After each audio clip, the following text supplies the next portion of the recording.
28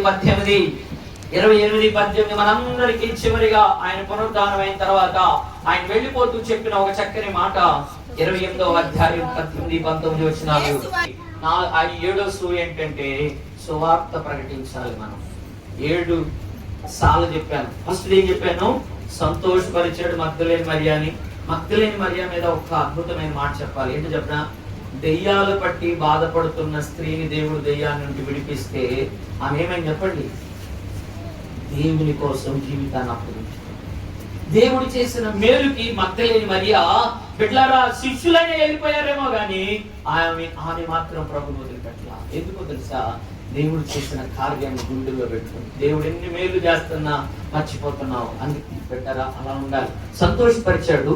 రెండోది ఏం చేశాడు? అస్పష్టంగా ఉన్న అయోమయంగా ఉన్న లేచాడు లేవలేదని బాధపడుతున్న వాళ్ళకి స్పష్టంగా లేచానని చూపించాడు. మూడోది సమాధాన పరిచాడు. నాలుగోది ఏం చేశాడు? సందేహంలో ఉన్న తోమా సందేహాన్ని తీర్చాడు. ఐదోది సంతృప్తిగా భోజనం పెట్టాడు. ఆరోది సారథిగా చేశాడు. పేతురు గారిని ప్రేమిస్తున్నావా గొర్రెలను కాయి మేపో, నా సంఘాన్ని కట్టు, సారథిని చేశాడు. సంఘానికి సారథి ఎవరో తెలుసా? పేతురు గారు సారథి చేశాడు. ఆరోది. ఏడోది సువార్త. 7 సార్లు ప్రభు వారు లేచిన తర్వాత మనకి చేసిన మేలు. దేవునికి స్తోత్రం.